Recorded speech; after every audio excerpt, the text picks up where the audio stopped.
Hello and welcome to the Press Start podcast, Press Start Australia's weekly video game discussion podcast. I'm your host, Ewan, joined today by my fellow gamers and co-hosts, James. Hello. Brody. Hello. And Shannon. Hello.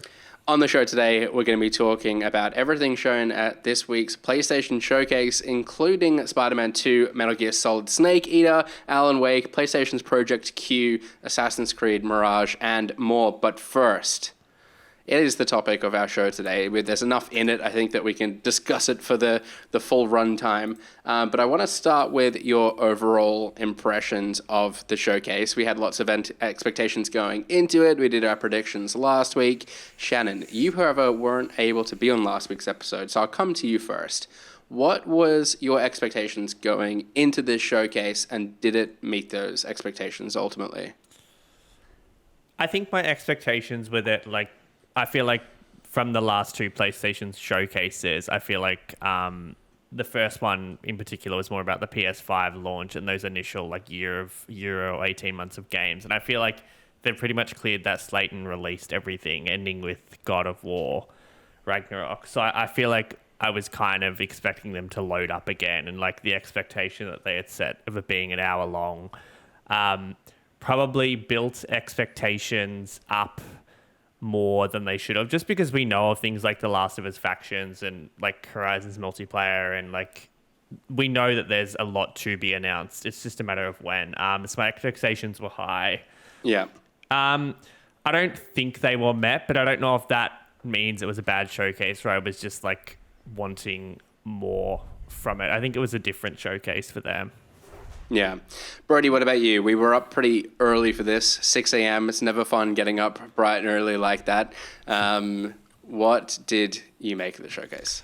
Yeah, I'm pretty much in the same boat. I was hoping that they would sort of lay out their slate for the next 2 to 3 years even, some far-off stuff that they could have shown us, Cory Barlog's thing even.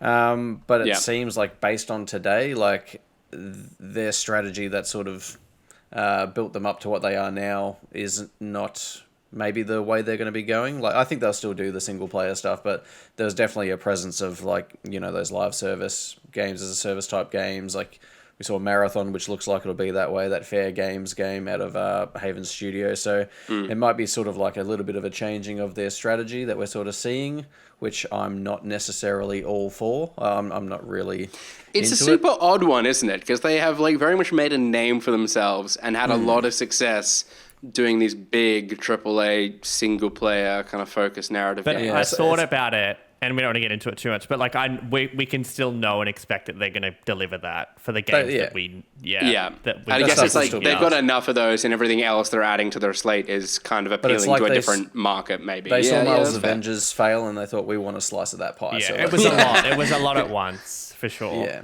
My major sorry, Brody, go for it. No, I was just going to say, that said, on the third-party side of things, I thought there was a lot of cool stuff that I was really excited about. So, but obviously none of that is necessarily exclusive to the PlayStation ecosystem, so I don't know that it helped their cause as much. If anything, it made their first-party offering probably look even a bit more diluted than it was. Yeah. But, I'd say pretty mid in terms of conferences and showcases and stuff.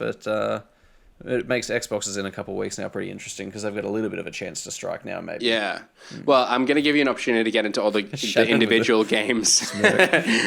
Well, they came out quite quickly after the showcase, Xbox, and kind of listed off a whole bunch of the games that were announced that are coming to their platform too. So it was a good day for Xbox gamers as well because they still got a lot of games out of it.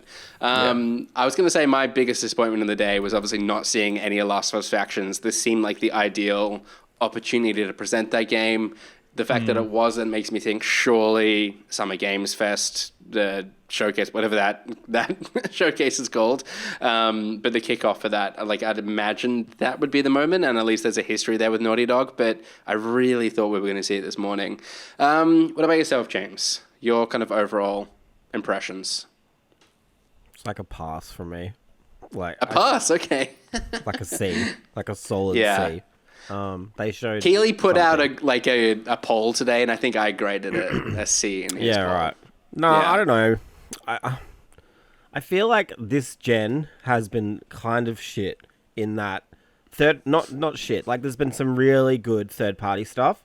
Like, third parties are really carrying the gen. But, like, those, like, heavy hitter games you can only get on PS5 or Series X just don't exist. And we're in, what, like, year 4, year 3, I think. To me, that's wild when you think about it that way. And obviously, like, you can't just transpose, like, what came out in year 3 versus, like, in Xbox One, PS4 days versus what we've got here. But yeah, like, to me, like, the PlayStation Showcase was, like, always going to be the big one. Like, it's the big Sony one. Gives you, like, a reason to kind of go out and buy a PS5. And I don't really see much of that here. Like, I don't know, a lot of people probably already bought one. But it was just, like, a long state of play, almost. Yeah, I like, once again, maybe that's the problem with expectations and stuff. But for this to be called the PlayStation Showcase, it's an hour long.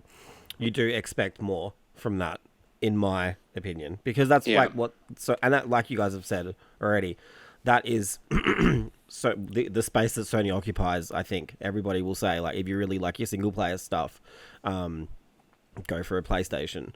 And like, I just don't think they put that foot forward at all here. Even like, for me, I think that if you had the Ghost of Tsushima and whatever else, like, it would have just really made the other games they announced. I can't even remember the other first party one that then it would have made all those live service games and like Helldivers. Like, no one would have remembered them after this showcase. Like, it felt deliberate to me. But which does diluted. Kind of make me feel like James, you raised an interesting point in, like, how do we differentiate a state of play? Yeah, I'm getting that right. It's not a direct, is it? I'm forever confusing this. Differentiating a state of play from a showcase. And at the moment, it just kind of feels like a showcase is a longer state of play.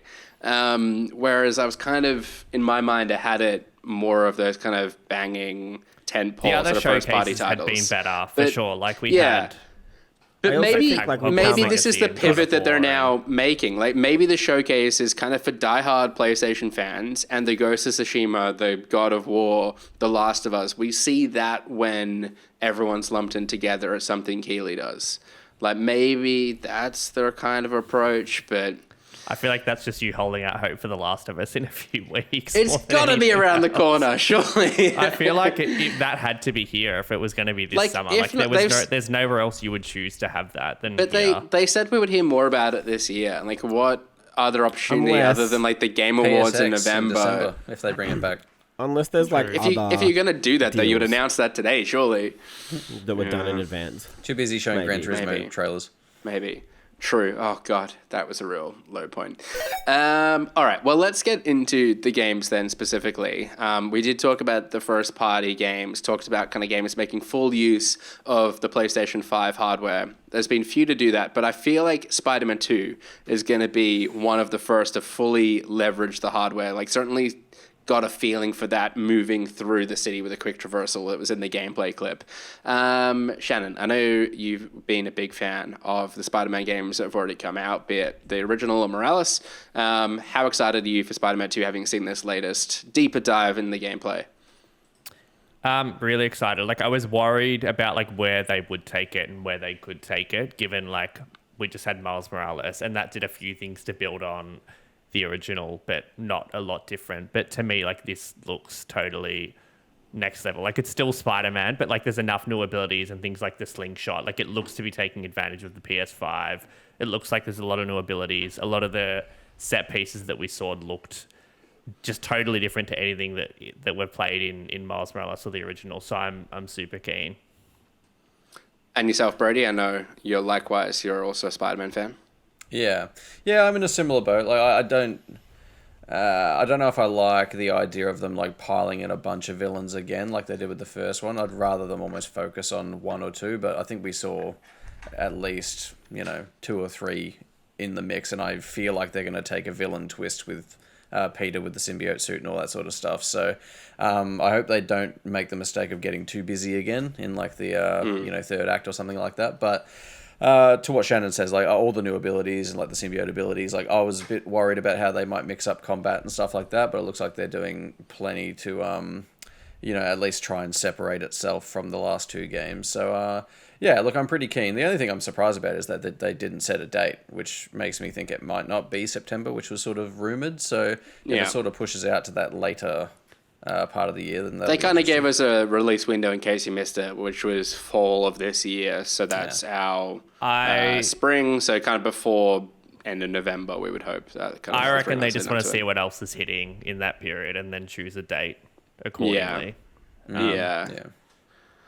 I love the look of all the new sort of changes, like the way that they've switched up traversal. I think the kind of character switching looks really neat. I'm interested to see how that kind of plays into things. I've already seen people like kind of make jokes of likening it to GTA 5, which hopefully kind of has some sort of similar impact, although it did look a bit slicker in its execution. And just like the amount of new things and the flashy kind of finisher animations that they packed into this vertical kind of slice that we got, I suppose, was just awesome, and it has me excited to see what else they might have up their sleeve, given how much they were prepared to show in this instance. Do we think you're going to be able to change characters at any given point, or do we think it's going to be purely like story based? I'd say it'd be story based. Yeah, personally, like I said, I think they'll probably make a twist with Peter, and like he'll wind up bad for like the second half or something. Yeah, true. So maybe in the first half you alternate, and then. Yeah. What did you make, James, of what they kind of revealed of the story? I think they kind of indicated an awful lot in this trailer and kind of suggested the directions it might go. Is it setting up something exciting for you? No, not for me, but I'm sure That's going to be his answer to anything that he's asked in this entire episode. No, that's not true. We're definitely getting to some topics I know James would be excited about. No, I can respect the, like, Brody. I think Brody was saying like a villain twist and stuff. I like that idea. Yeah. Just Spider-Man was not it for me, and like this just looks like Spider-Man In general prototype. I love Spider-Man. Like Spider's one of the only Marvel heroes I've liked like that for a long time. But yeah, I don't know. I can respect that people are looking forward to this, but like it's not for me. Not for you. Okay. No. Alrighty.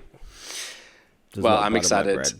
I'm excited for it to come out. This trailer did a lot for me. I haven't like raved about Spider-Man the way other people have. Like I thought it was a very good like 8 out of 10 kind of everything we've seen of Spider-Man before. But this looks like it's got the potential to be a little bit higher in my mind. So we'll see. We'll see how it nets out.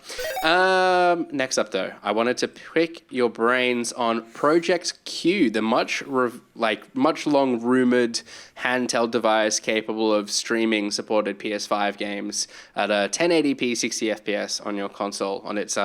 From your console to its 8-inch screen. It's basically, if you didn't see the video of it or any of the images of it, it's basically a DualSense controller kind of cut in half, stuck onto the ends of a 8-inch LCD screen, not an OLED. I think we figured out. Shannon, I might come to you first as our resident tech head. This kind of is what we expected it to be, right? I think so, yeah. It's honestly a really hard one to talk about because like we don't know the price. We don't know if like from a remote play point of view, it's going to be better than like playing on your phone or like be a better experience or how they're going to do that whole thing. It is what was rumored, and it is like it's wondering what sort of service this does, what purpose this does serve. Sorry, like it is questionable, but I feel like without price and without knowing like the experience that it gives, it's a hard one. I've seen a lot of discussion online today about how like why can't they just release a handheld that's affordable, has a battery life, and like runs PS5 games while in the same capacity, and it's just not logical, like whether this device should exist or not. Like, yeah, like if they could just do that, they would for sub $500. But like we've seen with these $2,000 Windows PCs, that that's still not achievable even with high-end PC components. So condensing that tech down to that sort of scale like is an expensive thing to do, and we saw that. Like I was curious to ask you last week actually about the Asus Ally. That kind of is the new entrant. Oh, you've got one right there. There you go. That was not scripted at all. Well done. I was curious what you thought of that, but that's obviously like a $1,300 piece of kit. And it's not. it wouldn't be playing games at the quality PS5 does. I wouldn't. And have it's like a thought. 40-minute battery life. So I don't know. It's a hard. It does feel like this is a thing that should have existed 10 years ago, but I don't know what else they would do at this point. Like, they're not going to do a handheld again. Well, it kind of did. Like, you could stream to your Vita, right? You could, but that's what I'm saying. Like, if this is, you literally turn it on, it's your PS5 there, you don't have to do anything, and you can play it. It's 1080p, 60 FPS in your home. Like that. Yeah. As It's a long remote as the play experience device. is better than what we've known before, which Yeah. like technology has improved in terms of like Wi-Fi tech and things like that since. Yeah. As long as they do that well, like it'll at least serve a purpose for some people, not everyone. Yeah. As a companion to their PS5. Yeah, like assuming you're playing it in your house, kind of connected to the Wi-Fi, maybe your partner wants to use the TV and it's just a means of you to keep Ragnarok you were saying going. you want to get a second PS5 for your bedroom or your office. Like maybe this, if it works well as intended, like this would scratch that itch and you wouldn't need that. Yeah, perhaps. I guess that was more with the illusion that I was going to get back into streaming, but that ain't going to happen. So yeah, you're perhaps right. Brody, what do you think this would need to be priced at for it to make sense to you? I don't know. Probably locally under 200. Oh, okay. That would have to be the max for me. But look, I'm not going to buy this regardless. This is not for me. So I don't know. Yeah. I think if it was under 300, I would consider it. But I'm also now curious, like, they announced the Android version of the Backbone earlier this week as well. And I was like, could that connect to my iPad mini? Because that's got a USB-C port. And I feel like if I could stream games to my iPad mini, which is kind of already a similarly sized screen, like Well, that you can just use a DualSense. ideal. With your iPad. Yeah, I could, but it's like, But it's just how do not, I yeah, it's exactly, equip it's it not onto a good grip and experience. stuff? Yeah. And maybe it'll work out that Project Q is the kind of ideal way to do it. What do you make of all of this, James? Do you see any benefit to this at all? If Not for me. Xbox No. had He some loves sort of it. similar thing, would you consider As it? somebody who went through life with a Wii U, like it's just I don't know, Triggering. it's I've seen that comparison made a few I I times love just the don't today. Wii U, understand. though. I loved it.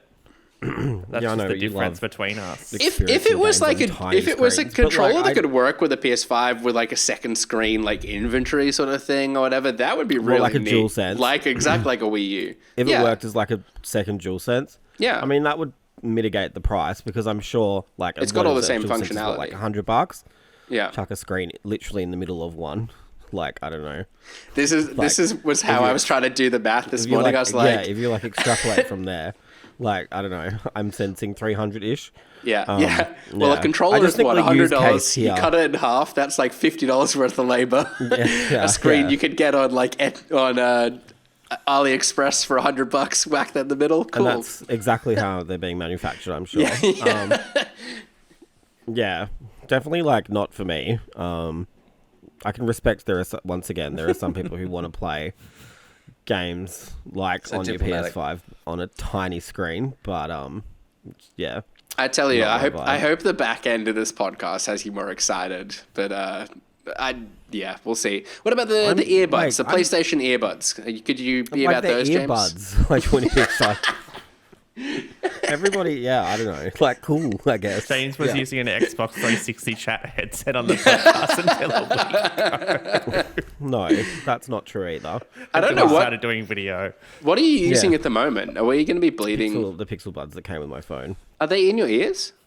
I can't. Oh, okay. They're very low profile. I couldn't see them. I just have PlayStation just should have ripped that design straight, guess although I they have have deep essentially. ears. Not totally different, to be honest. Yeah. yeah, You don't need to talk about earbuds anymore if you don't want to, James. I just can- love know. tech. I love them trying different shit like this, but that's just me. But it's like, not even different. It's just pointless. Like and it's just so stupid to me. Like what you have right in front of you right now is infinitely more interesting than whatever that is. Yeah. Oh, the RS. Oh, you mean the Yeah. the Sorry, Asus Ally? Yeah. Yeah. Yeah. I wasn't sure Or if you maybe were you talking and about his AirPods guitars or whatever. as well. You've all got guitars. His in the microphone. background. I agree, but I'm telling you, like, this is what people want but you can't use this as a portable because it lasts 45 minutes. So you're never taking it out of the house with you anyway. So Yeah. that's what I'm saying. If it's a $300 I'm not- device I can I'm play not- in bed. I'm not saying you, I'm saying in general, like, this doesn't work this plays games on the device, but you're not taking it on a plane because it lasts less than an hour. Like, so it's like it. I mean, you're not taking Project Q on a plane either, though. Unfortunately, well, no, that's what I'm saying. Like, either way, it doesn't really work. Like, there is no tech if there's that no works great in that way. solution, why are we doing these half steps? Yeah. Either go What's the the full point? Monty or yeah. No, I totally get it. No, you piqued my interest. I honestly, it is a weird one. Like, it is a weird one. Like, they were never going to do a full portable again. Like, it's just unless it can play PS5 games, which is just not feasible at the moment. It's weird. I agree. It is. Yeah, I feel like they've already asked a lot of developers to support PSVR, and like they've kind of 2 tracks of development there anyway. So if they're gonna do a standalone dedicated handheld too and split development even further, it's gonna struggle. If they can do the second screen thing and it does 1080p 60 and it's not $800, like it'll at least work as the device it's trying to be. I was thinking, like, are we even going to get it here? Like, I don't even know if that is like a guarantee that we will get it here. That's fair internet. Because, and would this tap into PlayStation Now? Do they kind of mention anything like that? But is that an element? It could, too? I guess. Yeah. So that'll be interesting to watch. Yeah. Anyhow, we better crack on because we've got plenty more to discuss, including Metal Gear Solid Snake Eater, also announced a remake of the 2004 original, retelling the story with updated visuals and 3D audio. James, I'm going to come right back to you first and foremost on this one. I at least suspected that if we were going to get a remake, which has long been talked about, it would go back to the original and kind of they would start from there. But why do you think they've opted to start with 3? Well, plot twist, Yui. This is a prequel. This is the beginning of the whole timeline. Chronologically. And Ethan's game is in it, so really that just says everything you need to know. I've only played 1 and 5, so I got no idea what happens in the middle. Yeah, wow. I probably don't know what happens in those games either. So I barely understood. Especially 5. I feel like you'd be very lost if you've gone to 5 straight from 1. Yeah. So I fell off it. That's probably why. I also feel like Snake Eater is like the least weird. No, not even that. Like I played them all last year with a friend. They're all actually quite good still. But Snake Eater is very much like trying to emulate like Mission Impossible, James Bond kind of vibe, and I feel like that is just a lot more compatible with a lot more people. Whereas if you were to say jump straight in with MGS1 or even 2 especially, 2 is like very postmodern. It's super hard to get into, story-wise, especially towards the end. But I love that. I think it's aged really well. But yeah, Snake Eater makes the most sense for sure. Yeah. We were chatting this morning as well, Kieran, Harry, and I, and they were sort of the opinion as well that like without Kojima being attached to it, it might be easier to kind of do a more faithful redo of 3. Maybe given the kind of Kojima weirdness of like the earlier entries. Do you think there's any merit I don't know if that? I agree with that. Like, I mean, I agree that like you can tell from this trailer, especially like Kojima's like ability to kind of get you buzzed from a trailer is not there at all. Like I think the trailer was quite weak. Yeah, it wasn't 15 minutes for starters. Not even that. Like it's still just there was just shit. Like animals fighting in a jungle and then like 2 seconds of Snake's face. Like just doesn't tell you much. I thought like the camera movement of it all felt very Kojima, but it was like someone trying to emulate Kojima rather than it being Kojima. But yeah, I don't know. Like I also feel like it's the least Kojima-esque of his games. Like I know that. Yeah. I don't think that's controversial to say. So yeah, I don't know if I agree with Harry and Kieran there, but yeah, I think this is the perfect one to remake. Of all of them, it's the one that's most considered a masterpiece. It's got one of the best plots in a game ever. It's just it's really I enjoyed solid. the song coming in at the end of the trailer, which, seeing as you mentioned James Bond, actually it feels very Bondish. That's the whole point. Like it's you could just tell he was watching lots of James Bond when he made that game. Like it's so good. What about yourself, Brody? Have you got any connection to Snake Eater? What do you make of them bringing it back? No, I've got no connection to the franchise at large. I tried to start. Was Metal Gear Solid 1 on the PlayStation Mini? Yes. Yeah, it would have been. Yeah, I think I tried to play that on that, and I don't know, I just found it hard to get into for whatever reason.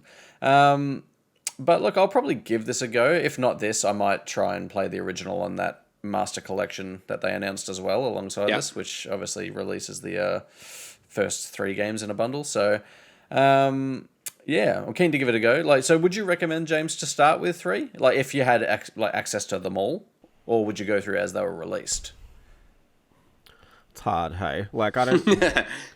because even if you start off with, say, like 3, there's still those 2, like, shitty NES games or MSX games that no one has played before Metal Gear Solid happens. So, like, if you're doing it to be, like, I guess, authentic to the timeline, I probably wouldn't.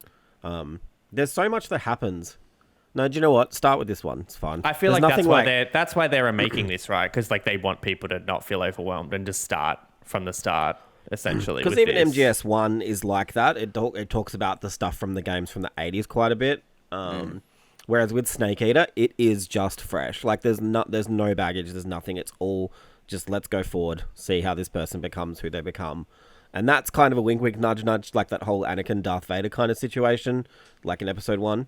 Yeah.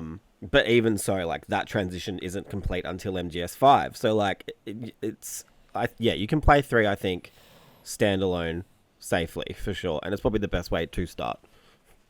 I kind of hope that this gets a similar treatment to, like, what Resident Evil's had. I mean, I don't know if it quite work out the same. Yeah. I think they're trying that with Silent Hill, but I don't know if that's going to be happening with Metal Gear. Yeah. But for kind of like these kind of these like franchises with so much legacy in games, like it's kind of daunting, I think, for younger gamers like myself, not as young anymore, but like to access, like get to get like access points into these franchises. Like it's been hugely successful for me with Resident Evil. Like I've now played 2, 3, 4, 7 through to 8, like all the remakes. And I had no connection to Resident Evil, but those remakes kind of brought it about. And now I'll play every Resident Evil game that comes out. So, yeah. If they can do the same sort of thing with Metal Gear, that'd be awesome. And Silent Hill, seeing as you mentioned it. Silent Hill is a nice segue over to another kind of horror game. Not Silent Hill that we saw, but Remedy's Alan Wake 2. Shannon, I might come to you first. This is probably one of the scariest trailers that they showed in the showcase. Had me gripped, though. What did you make of it? Yeah, I loved it. Alan Wake is one of my favorite games. I haven't played it since it originally came out. I've been meaning to go back to the remake or a master or whatever it is. But yeah, loved the look of this. I love that there's a second protagonist now. Everything about it seems great and exciting that it's so close. Brody, are you excited too? Yes, I am, yeah. Similarly, I really liked Alan Wake 1. And obviously all the DLCs, like the Rider and the Signal and all that sort of stuff, they were really cool.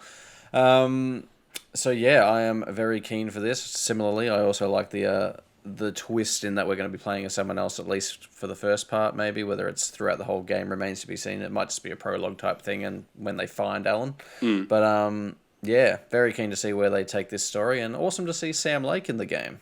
That was a nice little touch. The graphics looked incredible as well, and I just love the atmosphere and like Remedy's design. That engine is good. Yeah, it's next gen only, isn't it? It would. Yeah, it looks it. Yeah, but just Remedy's like approach to kind of art design at the moment, like it's just so cool. Like I love what they did with the control, and you can see like hallmarks of that carrying through, even like the kind of key art of the game that was released as well. James, I imagine one you're excited for as well. Yeah. There's a lot in that trailer too. Like I've watched it about 10 times, but it's like is that indicative of how many times you'll play the game as well? Yeah, I don't know. It depends on how. Yeah, I wonder if they'll nail that, like the replayability and the speedrunning aspect of it. Yeah. That being said, like there's a lot in this trailer that ties it to stuff like Quantum Break. Obviously, Control is the obvious one as well. But it's interesting as well because the other character, Saga, she was in a Quantum Break video as investigating all these like murders and shit. I'm gonna have to go back and Scratch was Control. doing. Wow. I know, No, this was Quantum Break. Quantum Break. Not even. Add that to your list. They've reimagined Saga. Quantum Like Break. she looks very different. I don't know if that's just cause or there's a reason for that. But like the fact that like if you go back and look at all this stuff, it is quite interconnected with Control and even Quantum Break. But I love that idea that like this agent Saga, I think Saga Anderson is her name, that she was a thing back when Quantum Break was being made, and now she's playable in Alan Wake 2. So, yeah, I think it is really exciting. I don't know, like, there's some aspects I'm like a little bit about, because I mean, with Alan Wake 1, I feel like the combat was pretty samey, but then I do feel like Remedy has really proven themselves with Control especially. So, like, I don't have a lot of concern there. But yeah, just seeing like all these Remedy games, and is Sam like appearing in this as Max Payne? Like he looks like Max Payne.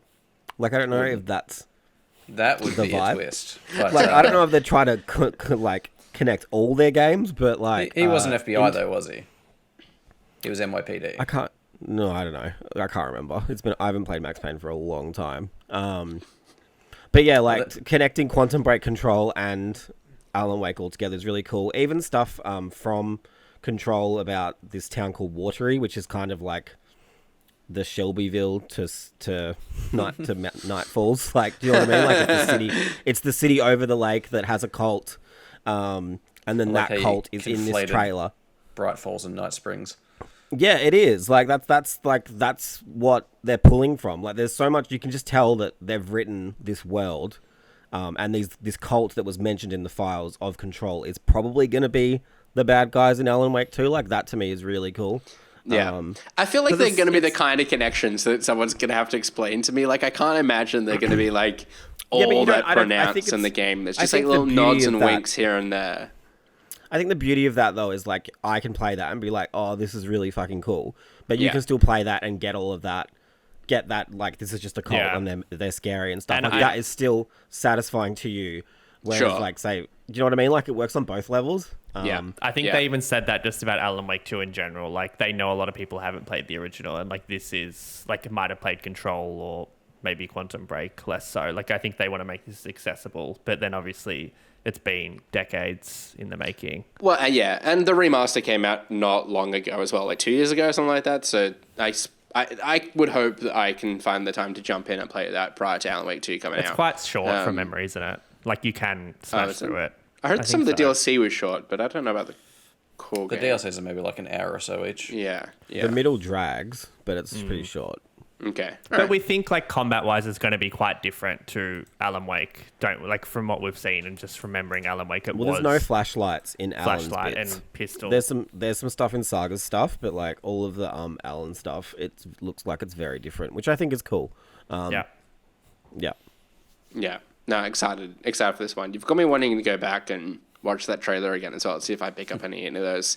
Okay, there are still a couple of games I wanted to get to. The next one being Assassin's Creed Mirage, which promises to be a more focused, traditional Assassin's Creed experience, countering the sort of big open world that we became accustomed to with Odyssey, Origins, Valhalla.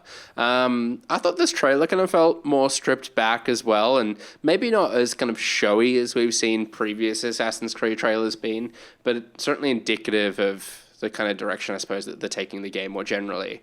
Brody, what did you make of this kind of first showing of Mirage? Is it doing anything for you and your excitement for the game? Yeah, I think when it was originally announced, I think we were all pretty much of the opinion that we were sort of keen for an Assassin's Creed that was more stripped back and less bloated, like Valhalla obviously wound up being. As good as it was, like, it was obviously, there was just too much to do. Like, if James cannot conquer a game, you know it's too big. Or did you conquer it in the end? No, I didn't. Well, there you go. I tried to, but I opened it and I was like, no. They kept releasing content for it as well. That's It's right. just unrelenting. Like, it was just too fucking much. So in that sense, I'm definitely keen for it. It definitely gave me like Assassin's Creed 1 vibes, just like from that trailer.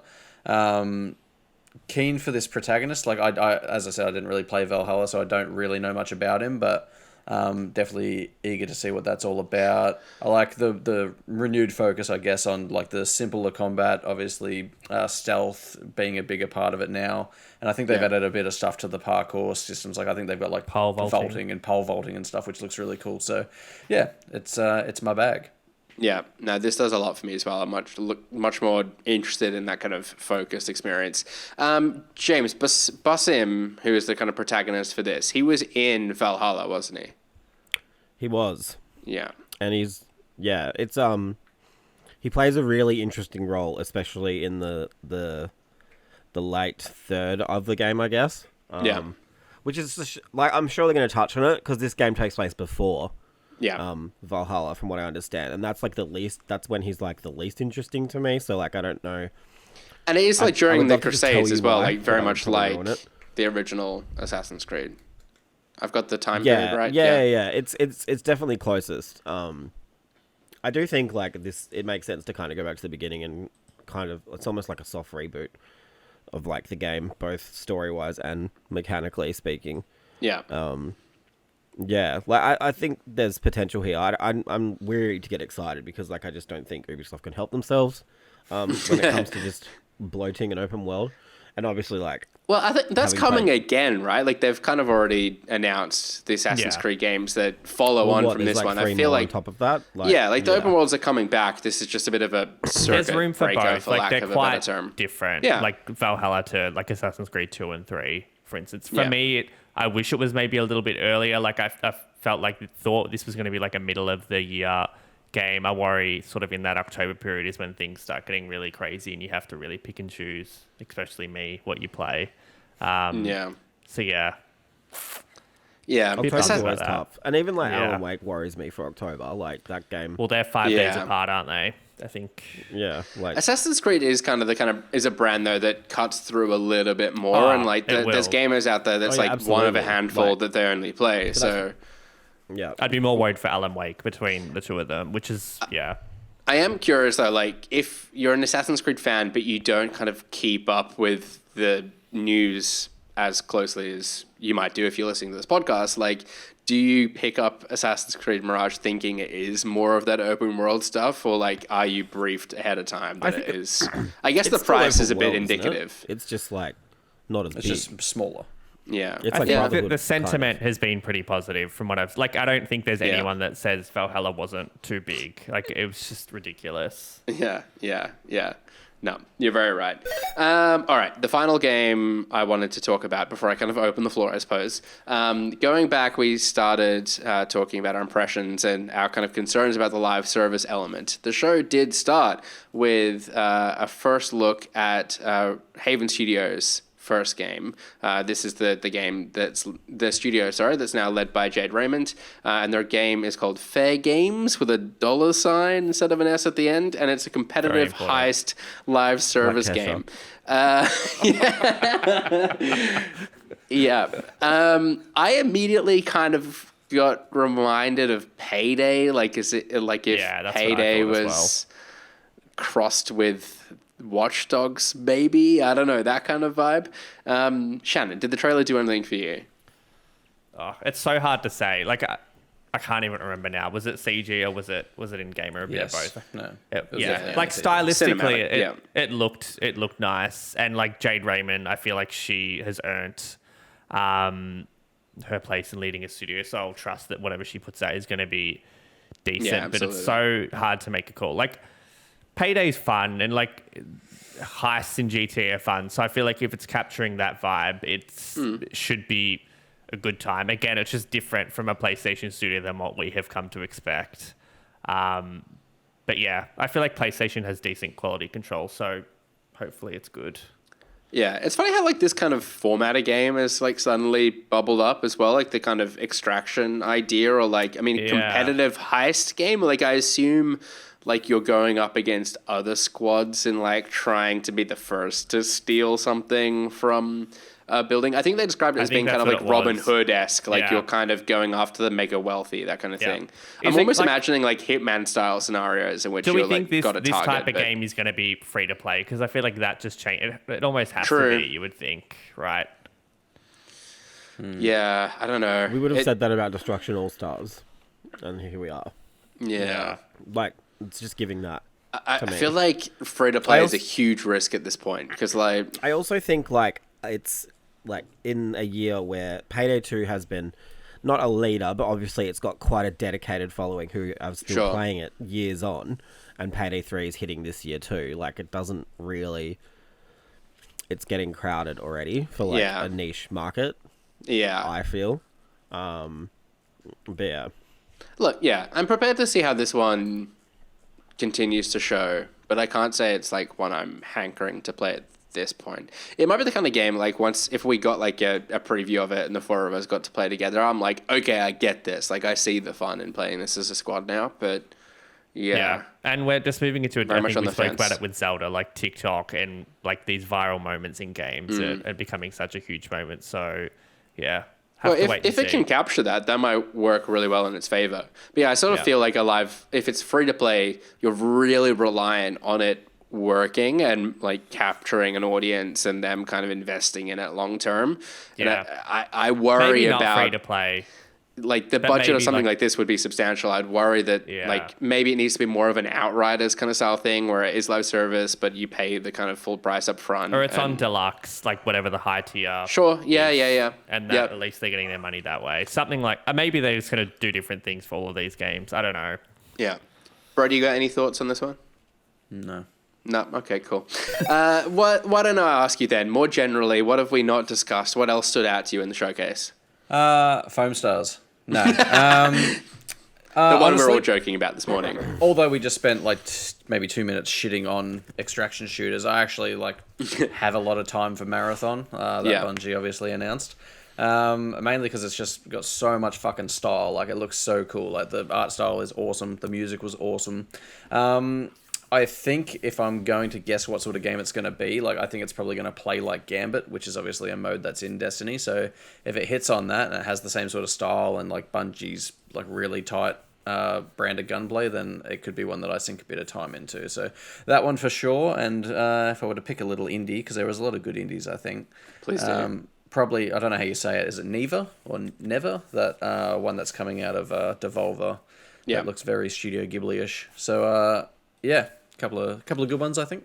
I'm also super excited to see Ghost Runner 2 announced. That was the one I got the most buzzed about. Obviously, the first Ghost Runner was, I think I voted it for my game of the year when it came out. I loved that game. Its style, its gameplay, its soundtrack. So to see them continue that series and so quickly after the first one kind of came out to it, admittedly they're not long games. But yeah, the addition This of year too. cyber bikes as well. Very, very cool. Yeah, this year as well. Very, very cool. What about yourself, Shannon? Anything we've not mentioned that you wanted to call out?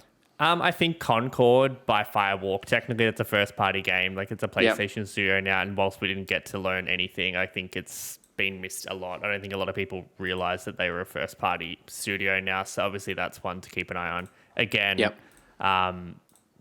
primarily multiplayer online games, so uncharted territory for that. But the vibe looked really cool. Yeah. The other one was Sword of the Sea, which just looked like Journey 2 to me, which I'm all for.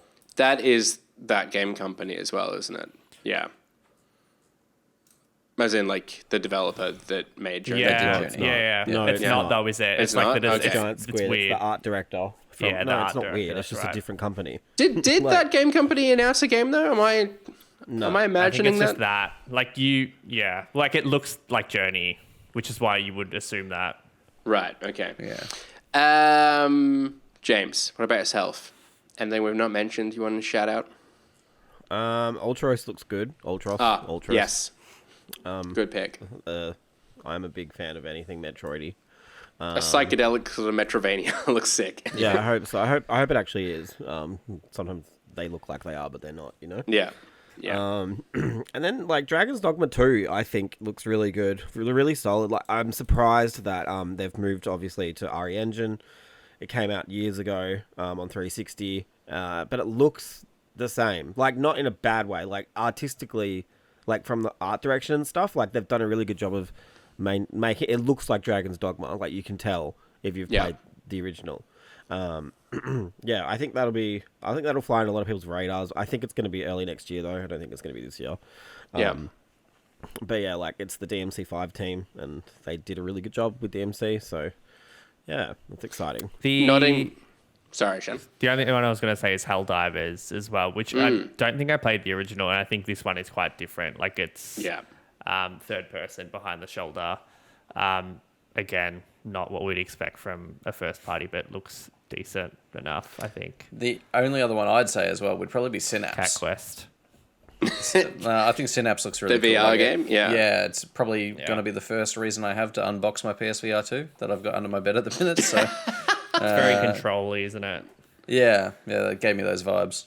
It does look really cool. And even like, I mean, Resident Evil 4 VR mode, I guess we sort of already knew what to expect from that. But Arizona Sunshine 2, like if the gameplay of that is like anywhere near as half impressive as the kind of glossy CG trailer they put out, like there's some really kind of cool looking VR games still coming out. And it's good to see that platform still being supported and have polished looking games coming to it. To touch on that for a sec, I was surprised that there wasn't at least like a banger or two, like VR game, like a Half-Life or just something. I feel like because they called that out, and I just feel like that was like a footnote.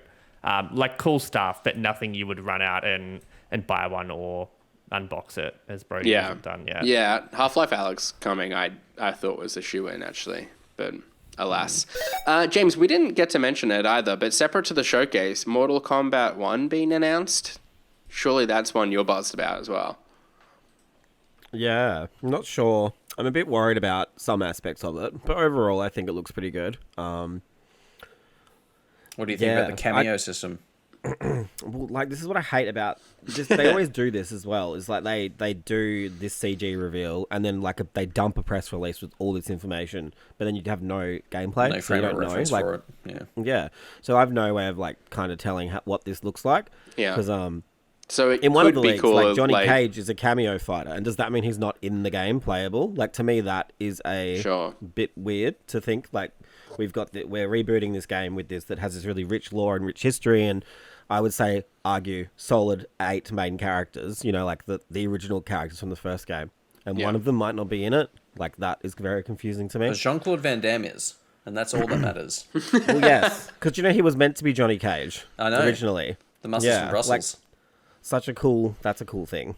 I'm glad that Ed Boon finally got to speak to him 25 years on about being in a video game. But I hope it's 60-year-old Jean-Claude Van Damme too.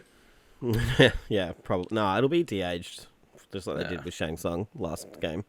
But yeah, it is really exciting. I think like even though they rebooted it 3 games ago, it was getting a bit convoluted again. So they are starting again from scratch. And I genuinely believe them this time. You can see there's just a lot different in that world. And I do think that we'll see something like Street Fighter single player, like the open world kind of vibe. I would not be surprised to see that in this, because this world looks like it's been built to be explored from that trailer. Like and Mortal Kombat is so rich.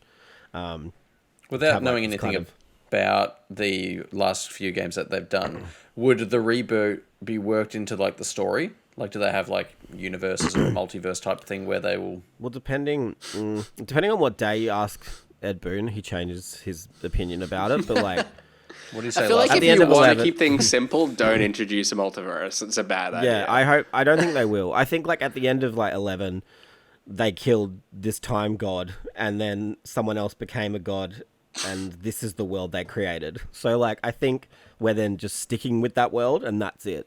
So it's like the end of Lost. They made this. They made this place for themselves. No, I don't think it's like that. But yeah, I think they'll use. I really hope we don't go down the multiverse route. Like, I hate it. It's just like shit. It's lazy. Like, it's not smart. Like, do you know what I mean? It's just really And overplayed at this point.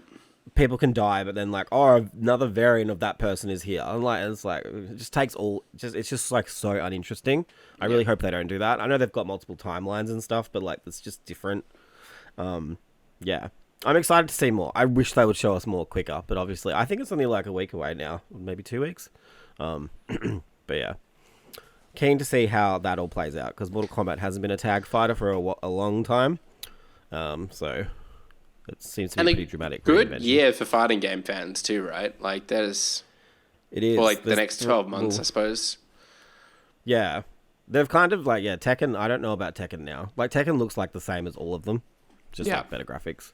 But MK is definitely like reinventing itself. Street Fighter is very different to 5. Yeah. Yeah. No, very cool. We're Exciting spoiled to for see them all choice. It's ditch great. old gen though. That is Yeah. Long live like, new gen. Yeah, I think about Mortal Kombat. It's skipping Xbox One and PS4, but it's on Switch. Like, that's weird to me. I guess it's the kind of 3 platforms in play at the moment, though, isn't it? But does Switch hold everything back, or do they just absolutely downscale the fuck out of it? Yeah, It'll be on the project. it is look forward it is to Unreal Engine, Unreal Engine 4. So like, we know that Can can do be anything. scaled down. But Yeah. I'm still amazed at like the technical marvel that is Tears of the Kingdom. Like the fact that that works as well as it does on Switch is unreal to me. But anyhow, we've talked about that before. What we haven't talked about before is maybe digital only release. I mean, we have talked about it before, but not for a while. It's today's rapid fire question. Alan Wake is getting a digital only release. I think it's been a little while since I've checked in with you all. Where do we sit now, physical or digital, Brody? I can't really be rapid on this because I'm a mix of both. I buy pretty much a lot of physical stuff for my Switch because I find it to be boutique and cool. But everything else I'm pretty much gone digital because obviously don't have a disc drive on my PlayStation and I've got the Steam Deck and stuff. So obviously everything that I play is downloaded. Have you opened your copy of Demon Throttle yet? I've not. No, neither have I. The physical only game that came out for the Switch. That's right. Yeah. Shannon, what about you? Physical or digital? Like games like Tears of the Kingdom, like for instance, are ones that I would be tempted to buy digital because I know I'm going to go back to it time and time again. But I feel like A, physical games in Australia are cheaper, and B, like I feel like they have more value because they are a physical product that you can resell or whatever. If I become in financial ruin, like I can turn to my physical collection and sell them. Well, it's like stuff still does disappear. Like my preference is 100%. now digital, and for the longest time I was a physical guy. But yeah, digital is just like just the ease of switching between different games. It's won me over. I only really buy physical now, like when it kind of works out to be a deal. I was a bit concerned about that door, Shannon. It seemed to like creep open. Are you haunted, or is it the dog? Could be one of the doggos, surely. James, Incredible. physical or digital? can't we just talk about? Oh, no, that's fine. You want to talk about Alan Wake being door. digital only? Yeah, I just think I like choice, and I obviously will always buy a physical console if that's available to me. A So I would physical go- console. Well, do you know what? No, I mean like Not a like project disc queue. I'm on console, that sorry, virtual not a machine digital- life. No, I don't want to buy air. Fuck But, that gaming. Yeah. I think this. Yeah. Yeah. To So James's I'm- point, no, I think James is right. And I think people don't realize Australia is very different. Like, our stuff is so much cheaper at retail, where if you look at the US, like, there are no sales unless it's, like, Black Friday or, like, very certain sale events. Like, Australia, like, day one, you're knocking $30 off retail. So, like, whilst they're saying it'll be cheaper digitally in the US, like, that would be true. But we all know that if it's $90 digital, like, it'd probably be, like, $79 at JB Hi-Fi, which just isn't the case in US or other parts of the world. So We really and I are also just anomaly. don't think we've Where I- adopted digital yet in Australia like the US has. This is where I start like side eyeing Alan Wake 2 though. Like I get worried about Bombastic all of side-eye. these. like there's just like were they in? I know we obviously know they were in a bit of trouble. Like money wise, because Alan Wake Remastered sold shit. Control obviously got a lot of funding, and they've obviously been smart enough to do that for their future games too. I just find it. This is like obviously the Epic one that's been published by Epic. I just find it weird that like that's the one that goes digital only out of all of them when it's an Epic exclusive. I also think like they gave the excuse of like they don't want people to have to download the game with like a patch or something because that's not an ideal experience. And But then I I can can't download it anyway because it's digital. Yeah, why can't you fucking ship it like complete? Like that's also like something else to me. Yeah. The patch is just going to be included in the download. I don't. Wasn't Alan yeah, Wake digital only, like with the remaster? Wasn't that digital only for a while? It was physical. Okay, I don't know then. Yeah. Very weird. I think it was If late into that was- Australia. if that wasn't digital only, then this shouldn't be digital only, I don't think. It seems more like a cash flow sort of thing, because I guess like if you're printing copies of the game, like that's you gotta cash up have front a that lot you're of money up stumping. front. Yeah. that you kind of hope to then make back by selling the physical editions of the game. Whereas they might be able to kind of sell enough digitally, then go, cool, we got cash in the bank, let's print physical. Yeah, I guess and there is like an element like, of like risk aversion there for sure. Yeah. And then I did just think about it story-wise. How often have we seen, now that I'm saying it out loud, like Resident Evil 4, everyone got that 2 weeks, not everyone, but people got physical copies of that 2 weeks before. Oh, true. Like I don't think preventing that would be a No, I know, key but reason. like, But I but agree like with you. It is good for that. Like, think about Zelda 2 weeks before. Yeah, I think I saw some reports yeah. today that Final Fantasy 16's kind of appeared in places No, as that's well, not right? true. It will, though. It will. Reading. The whole of Lord of the Rings Golem is out there. Is this Shannon sprouting misinformation again? Yeah. I wasn't putting it to a public forum. So. But yeah, like, I don't like this at all. Like, it upsets me, to be honest, if I'm being honest. Okay. Like, Even if you just want to Alan own the Wake 2 game physically, like as a deserves physical better. copy, like you can't. Yeah, as a collector, yeah. Yeah. I reckon in time it'll come. Like, Yeah, just I maybe do not too. at launch. I think people are really upset about it. I Yeah. wanted Do you like think a it'll cool, change? a cool like Alan Wake statue, like, and I press a button and he says You one can't of the even get a sayings or disc, something. so it's not Yeah. happening. No, I know. Yeah, you're right. Maybe in time it will too. Like, if it sells well. God knows Naughty Dog continue Or to a release limited run statues. or something. It'll happen in some form eventually. I'm sure or it'll be a they'll have to limited flip. run. Yeah. Which would be like Yeah. $500. Yeah. And that's just shipping. And you'll Anyhow. pay it. Sure. That was Yeah, that was well, the rapid fire whatever. question for the day. Yeah. We'll share it. We'll share It was a good We'll chat. share Yeah. the postage. The statue? Now is Oh. time for What the Wiki, the Press Start podcast game show, where the previous week's Take winner care. is part of a Wikipedia page for an unknown game, and we, the contestants, must guess the game. A point is awarded for each correct guess, and the round ends after someone has 2 correct guesses. Gets 2 points. Brody, you're currently in the lead on 14. I'm just behind on 13. Kieran on 12, and James also on 12. Sorry, and Shannon on 8. James W. tight nil leaderboard. point. It is tight. I'm pleased that the new format is kind of doing as we hoped it would this year. Either that or James is just holding back still. Maybe doing as we hoped it would. like Like we late hoped it season would do. search. I wanted We've had it to me kind already. of keep wanted it to castrate you competitive. Usually you're so abilities. far ahead that like we could declare you winner in July. Like it's keeping it a bit more exciting.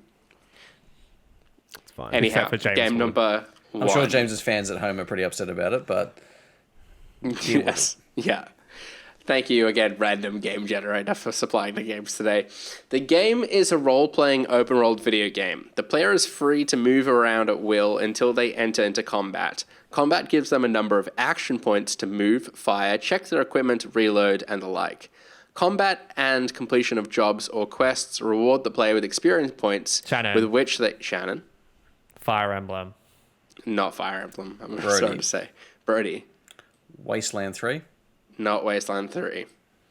James. With Have a experience stab. points with which they can level up their characters and apply beneficial perks to become more suited to the dangerous post-apocalyptic world. Set in 2241. That's the year 2241. I don't know. I've never had to read a date like that before. Set When we in got a paragraph. 2241. The new paragraph. Okay. The primitive town of Arroyo suffers the worst drought on record. Faced with the calamity, the village elder asks the direct descendant of the vault dweller referred to as the chosen one, Brody. Is it Fallout Tactics? It is not Fallout Tactics, I'm sorry to say. Shannon. Oh, Shannon. Yeah. Fallout Wastelands. Afraid not, no. Is that a game? Maybe. The village elder asked the direct descendant of the vault dweller referred to as the chosen one to perform the quest of retrieving a Garden me of when I'm Eden back. creation kit Gek for Arroyo. That's the end of the paragraph. Shannon. Yep. Fallout. No. Brody. Brody. Fallout New Vegas. No. Tell The me when game I'm was a back. 1998 role-playing game developed by Black Isle Studios and published by Interplay Productions. Am I back? That's all I've written. You're Shannon, back. I'm Yeah, Fallout 2. it is Fallout 2. Thank you, Thank Shannon. What a fucking. I think James was just enjoying sitting back and watch the chaos unfold. He's lost his mojo, I fear. All right, game number 2. The game is an action-adventure game with hack and slash elements. It is a third-person single-player video game viewed from a fixed camera perspective. The player controls the series protagonist in combo-based combat, platforming, and puzzle game elements, and battles foes who primarily stem from Greek mythology, including Brody. I don't know if you said anything about it being a fucking sequel, so I don't know. God of War. It is not God of War. James. Fuck! James. Is it God of War 2? It is God of War 2. Well done, James. That bumps James up onto 13 points for me. All right. Shannon, you need this to stay in. Gameplay is non-linear and focuses on hack and slash combat, stealth, and exploration. The combat system is more complex than that of its predecessor, with the ability to disarm opponents using counterattacks while unarmed. If the player steals an enemy's weapon, it is possible to follow up with an attack that instantly kills the enemy. Leonardo provides the player with specialized weaponry, such as dual hidden... James. Is it Assassin's Creed 2? It is Assassin's Creed 2. Well done, James. He's back. Not a theme. Back. He's back. He's equaled Brody. 2. It 14. Felt like the theme was sequels. Well, do you know what? That not a theme. That's just what the generator spat out.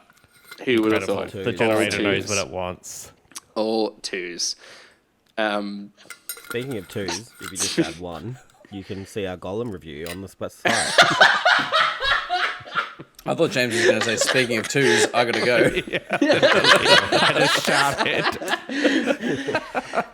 Yeah, unfortunately, no Stephen on the show to talk about his review of Golem today. Best. But do go check it out on the website if you want to see what a 3 out of 10 review looks like. With that, let's bring that into what was this week's episode of the Press Start Podcast. Subscribe to us on Listener or the podcast service of your choice. Follow us at press.au and visit the site at pressstart.com.au. We've been joined today by James. Yes, you can find me on Twitter at Jams, ATJAMZ. Also joining us today was Brody.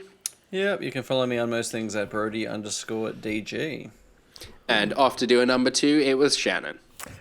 You can follow me at Shannon Grixty on all of the things. Ewan is going to update the graphic on screen at some point in the future, if it hasn't been already. What graphic on screen? That goes, don't worry about it. Don't worry about it. What do you mean? The one that still says Shad Cake below my face. Oh, yes, I need to update your Twitter handle on the video version of the podcast now available on our YouTube channel. Yes, you're right. Shannon Grixty, go follow it. And I've been your host, Ewan Roxburgh. You can follow me on Twitter at Ewan_Roxburgh. Thanks again for tuning in, and until next time, happy gaming. Bye.